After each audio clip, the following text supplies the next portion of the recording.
Hi, everyone, and welcome to our ebook, The Thing in the Water.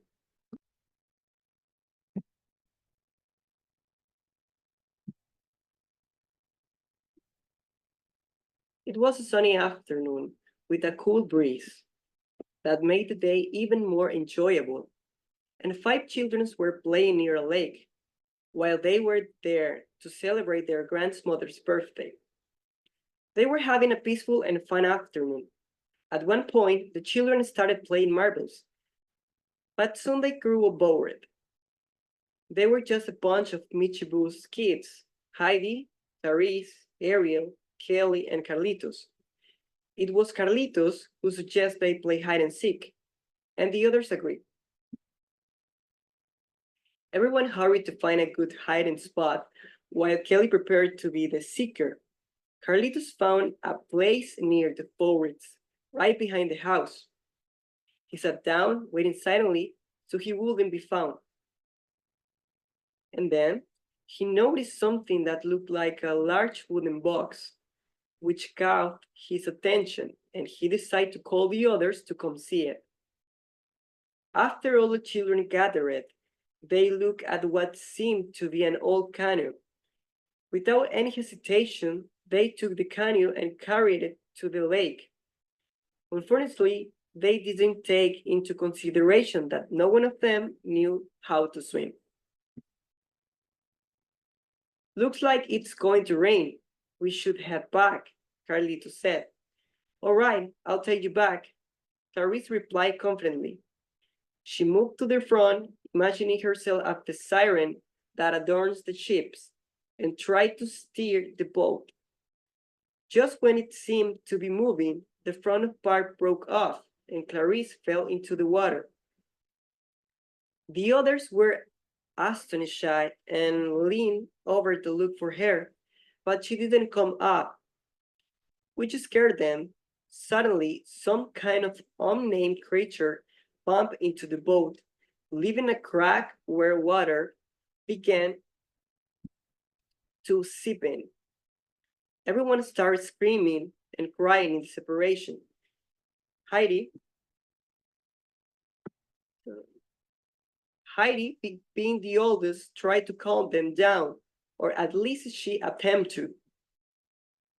The place was dark, and it seemed that the moon was beginning to peek through the clouds.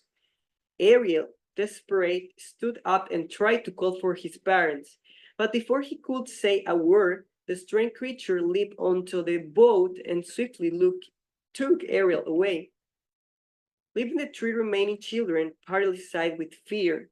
Terrified, they huddled together in a corner of the boat as water continued to pour in slowly. Heidi, with a clear mind despite the fear, told them they needed to find something to paddle with. They all stood up and began searching frantically for anything they could see to escape.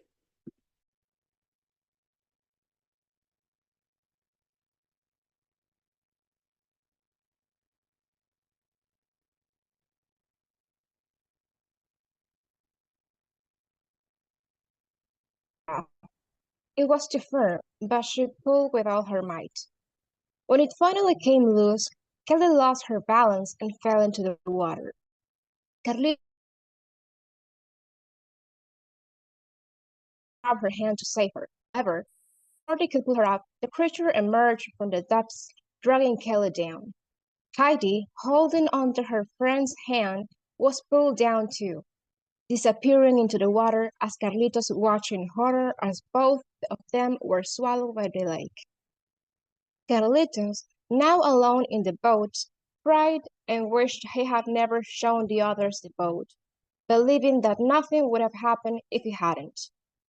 Water was already starting to sink the boat, and as he looked up at the sky, realizing it was about to go under, he suddenly woke up, finding himself right where he had been hiding. It had all been a dream. Suddenly, Kelly appeared running towards him. Finally, I found you. I've been looking for you for an hour, and the other didn't know where you were. Carlitos hugged her tightly. I'm so glad to see you, he said with relief.